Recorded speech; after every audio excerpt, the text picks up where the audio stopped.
Morning. All right. Mark chapter 6. Jesus rejected at Nazareth. Then he went out from there and came to his own country, and his disciples followed him. And when the Sabbath had come, he began to teach in the synagogue, and many hearing him were astonished, saying, "Where did this man get these teachings? And what wisdom is this which is given to him, that such mighty works are performed by his hands? Is this not the carpenter, the son of Mary, the brother of James, Joses, Judas, and Simon? And are not his sisters here with us?" So they were offended at him. But Jesus said to them, "A prophet is not without honor, except in his own country and among his own relatives and in his own house." Now he could do no mighty work there, except that he laid his hands on a few sick people and healed them. And he marveled because of their unbelief. Then he went about the villages in a circuit, teaching.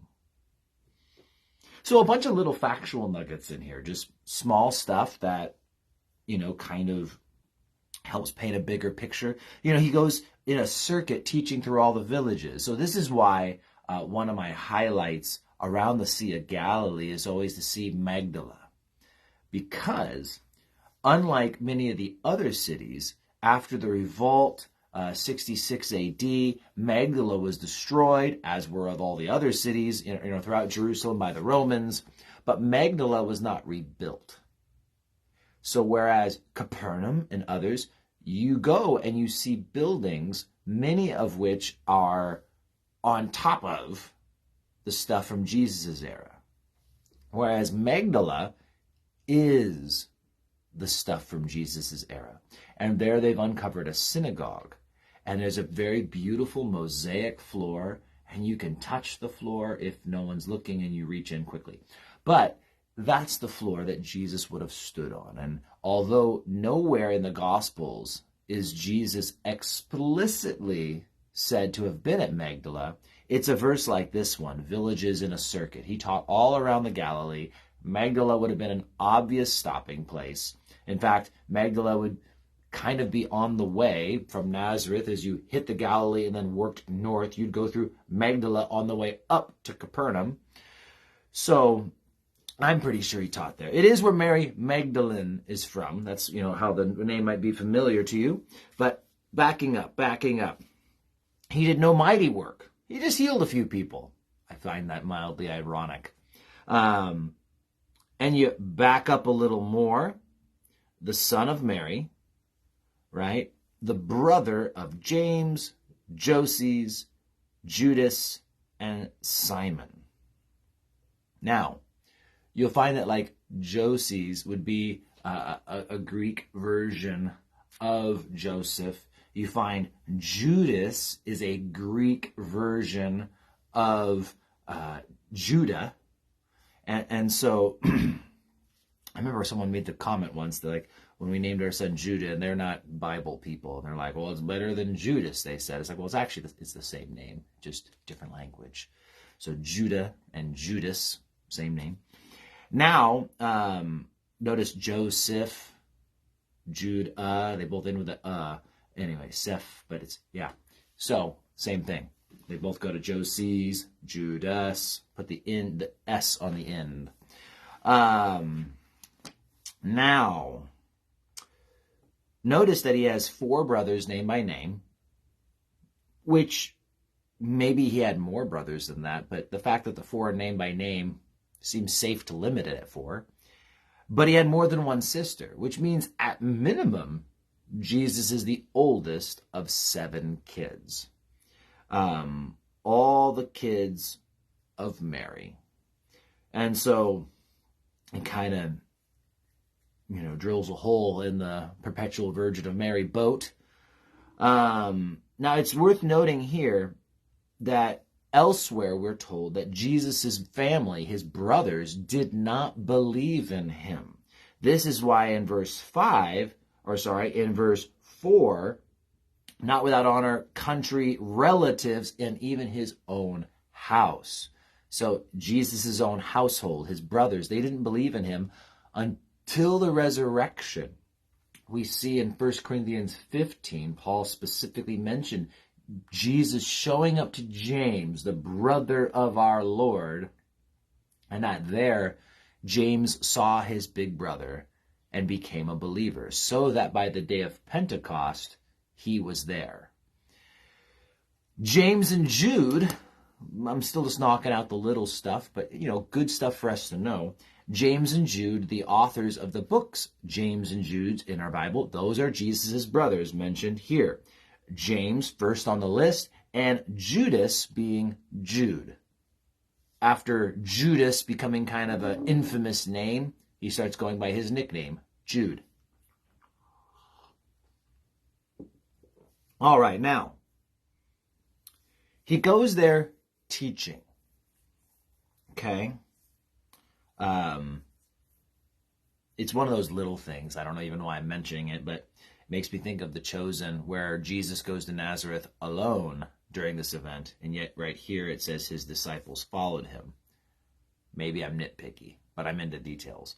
Now, the big catch is this, though, is that the people of Nazareth rejected Jesus because of the old saying, familiarity breeds contempt.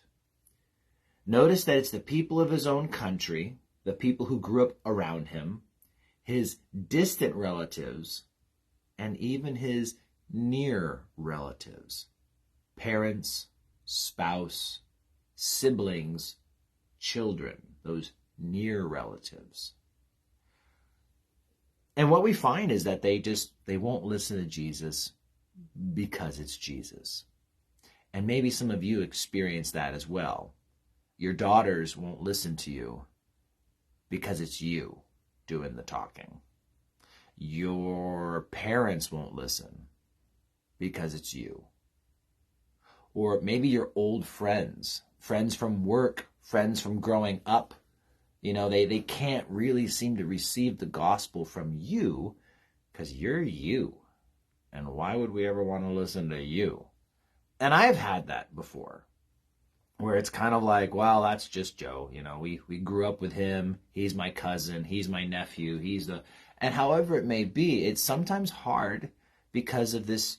You're so familiar to someone. And I think what it gets down to is pride. And we want the people who are closest to us in many ways to be our equals. And the idea that this person who's, we're old buddies, we should just be on level grounds. I can't receive some divine revelation from someone who's supposed to be my buddy or a friend or someone who I think of as just an equal. And again, we are equals, but it doesn't mean we can't have divine insight to share with others. And so that's the thing, is sometimes we don't like hearing that we are wrong when it's coming from an equal. Like, I would respect this if a pastor told me, but not just from another member of the church. But we need to remain humble and remember that truth is truth, no matter where it comes from. It could come from the mouth of a donkey. If it's truth, it's truth. And so we first maybe should check our own hearts. And are we ready to receive a rebuke from our kids, from our siblings, from our parents, from anywhere? Are you ready to have a new believer call you out on your Christian behavior when you've been walking with the Lord for decades, and here's this new believer who's just all zealous for Jesus, and then they call me out for why I'm not zealous anymore? Or maybe why I've permitted sin in my life that they and their zeal have cast away. Well, that's just new believer zeal. Those guys are just, it'll wear off. Man, isn't that a sad thing to say? To justify our actions and our behaviors? Well, they're just excited for a season. It'll wear off, and soon they'll become apathetic, just like me. Yeah. But we know that's not the way it should be. But familiarity breeds contempt, and sometimes, again, regardless, we want to discredit people who are telling us things that we don't want to hear. I don't need to listen to him because blah, blah, blah, blah, and you got your reasons. And sometimes people do that to you. Really, as we examine this idea today, it can go both directions. It's a door that swings both ways. Perhaps you have been struggling to share with someone you love, but they won't receive you because, they've got their reasons for just discrediting and disregarding you. And on the flip side, we can become hard-hearted, cold and callous, and come up with our own reasons why to disregard people. I don't need to listen to them because, I am a mature Christian and they are but a young, zealous believer who's serving the Lord with all their heart, soul, mind, and strength. Soon they will become mature and apathetic like me. It goes both ways. But at the end of the day, truth is truth. And we can use all the justifications in the world of why we shouldn't listen to truth, and others will do it too. But if we're truly, honestly invested in wanting to know the truth, then we won't come up with these excuses, and we'll seek it out earnestly, and we will believe it when we hear it. To the truth.